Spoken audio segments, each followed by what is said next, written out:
Hey, Instagram, it's me, T from the Pattersons, taking train to Tibet, trying to get it together. Putting on the green side of my Ogun cap. Why? Because I change up all the time. I know I'm wearing blue. I also have blue and white. That's Ogun's color, you know. Just plain blue is Ogun. Doing a warrior thing. And did you notice? Okay.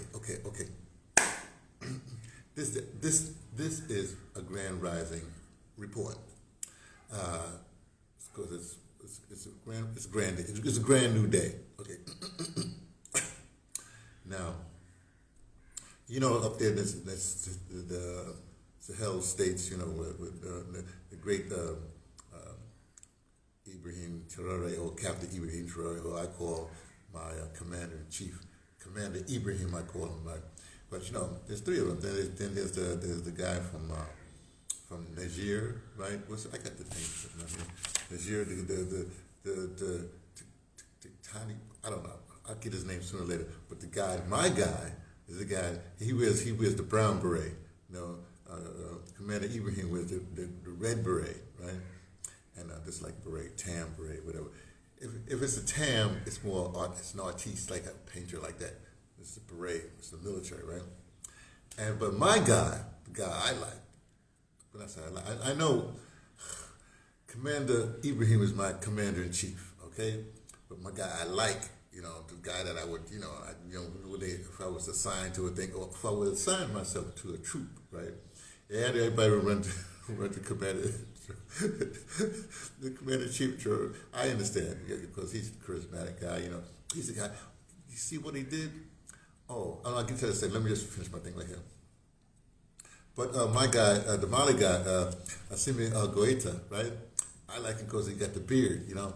So I'm trying to, I feel the truth. I think we all should be bearded. His people should all be bearded like that.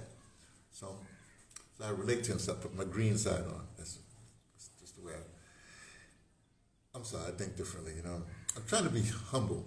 Look, I'm doing everything to be humble. Look, I got the incense going from it says humility incense. You know, from my incense guy, right? Oh, you're not going for that. I just say, yeah, we see humility, but Andy, you got you got it because you got the 12 on there, and the 3 is one of your numbers. You know, 1 and 2 is 3, so that's why you got it. I'm talking about that humility thing. Look, you have this. That's another one here. Generosity is 4. See, generosity is through. I ain't got no more generosity. Oh, gosh. Back to the point. Okay. I've been saying for a while now. I was saying, look, everybody, please get yourself I know people don't deal with social media. I got you. I understand that. But yourself a YouTube platform or something like that. Get a platform so you can talk, just talk into it. Just talk your truth, as you will. The more people that talk their truth, because the more people, you know, do connect with somebody. Like, let me say how the preachers do in the church. There'd be like a congregation, big congregation, say 300 people, right? I know there's ones with 3,000 people. People that get up there and they say, I know there's someone in here that has to hear the message that, you know. So of course, if you got 300 people, there's one person is going to be, you know, or 3 people is going to be relating to you. So the point is, get a channel to talk to, right? Here's what I'm saying, because like, there's one thing I noticed right away when my commander-in-chief, Commander Ibrahim, went to Ghana, snuck in, like, so did a slick thing and got into Ghana. Nobody knew he was going to be there. He said, "No, I'm sending somebody." Because security. You know, I mean, the man is the most dynamic man on the planet. The man is the most dynamic man on the planet. Yes, he even supersedes whatever the Donald. I mean, the Donald be throwing stuff at, or so much stuff at people. People get confused. You know what I mean? What's he going to do next? What's he going to? People are crying and stuff like that. Which is what that's his technique. You know, he throws more stuff at. He's a businessman. He's like corporate America. You know, if you work for a corporation and you got a task, if they want to, they can always throw more stuff down the chute for you to deal with, and you get all confused and wrapped up in this thing, and they can always do that to you, right? The Donald's doing the same thing, okay? just to let you know, you throw more stuff at you that people can deal with, and it's working. Oh boy, the poor, whatever. But the person is doing just as much, but in a construct is Commander Ibrahim. What's he doing? All the accomplishments he's doing, accomplishments for the people. He's not throwing stuff and his people are his people. The Donald's people are the corporate kind of thing, or the people that his donors, like the whole thing that's happening with Gaza. You know what I mean? Okay, we're gonna get. That's right. We gotta get beachfront property. So his people, his real estate people, whoever, they're gonna be. Oh, you'll figure that out. Let somebody else talk about that. Let me get back to what he did. So Commander Ibrahim gets there to the thing, and in one, it seems like a minor move. He won. Now remember, they say the women in the world like 50. Well, say it's 50-50. I know it's not. Just say it's 50-50. All they did when he's going to greet, there was the woman vice president of Ghana, right? Then there's somebody else. Then there's the president of Ghana. Then there's the guy in the wig. The colonial wig at the end. So and he just merely came in there and he takes his beret. He takes his beret. I know. I said, he takes his beret off and shakes her hand. I'm telling you, people, the women. I can't speak for women, but with that one gesture, I mean, who does that? You don't see no.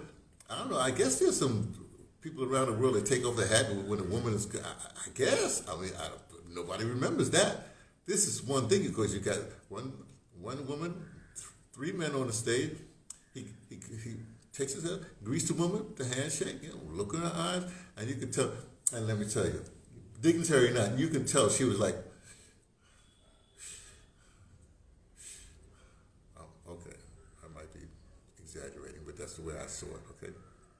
Then he goes to the next thing. I don't know if he fist bumped him or whatever he did, his usual fist bump. And then the president guy, the guy was standing up. Then he shakes his hand. The guy's name Muhammad, something like. He shakes his hand. I don't know what he did with the wig guy. He should have knocked that wig off. I'm sorry, man. I'm always thinking in terms of audio drama or whatever. I'm just thinking, if I was to reenact that thing, that's what I would do. Okay. So that's all I wanted to say today. In this, in this grand rising moment. Oh, that's all? Okay. No, I can be brief if I wish to be. And we wishing to be brief. Just want to point that out to you. It's the stuff that's going on in the world. Oh, one more thing. Okay, I know. See what I did? One more thing. Now remember, the American football Super Bowl is this. I'm talking to you on a Saturday morning. Grand Rising, and but tomorrow Sunday will be the Super Bowl, right? And all week they're doing the stuff you had on.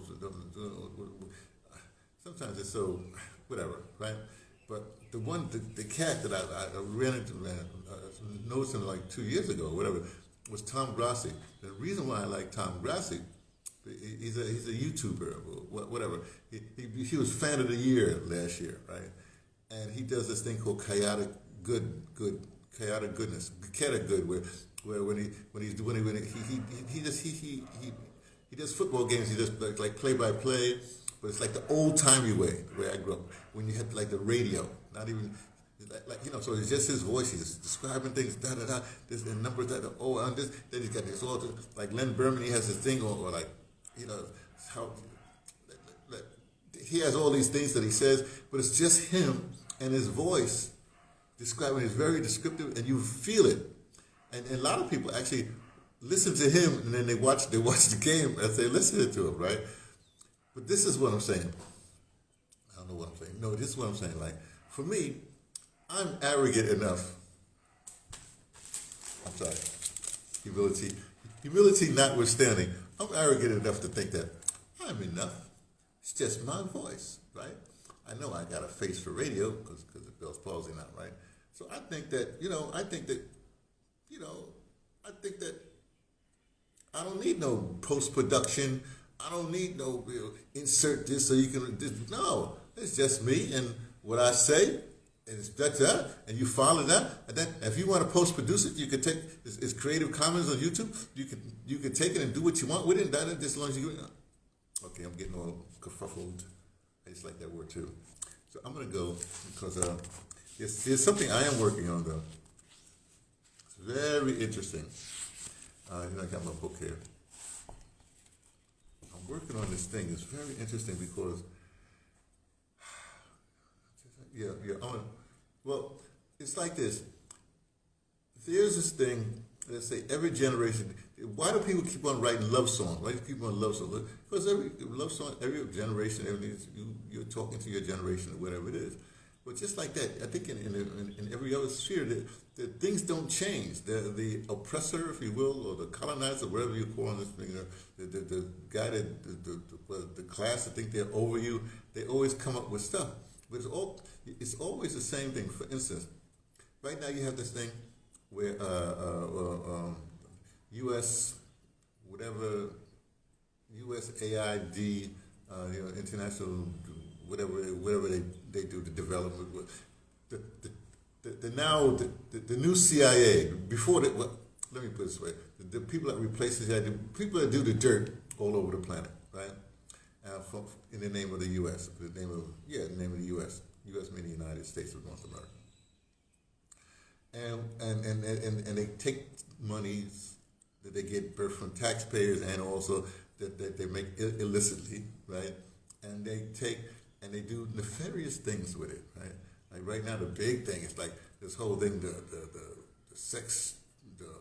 Honduran guy that they put in charge from Honduras. He's a real sleazeboy, pervert, whatever. Right out of college, they put him in charge, and he'd be boinking little boys. And the whole thing about illegals coming into the states, part of it is to protect somebody or get these young boys into the states or protect. There's a whole whatever that is, right?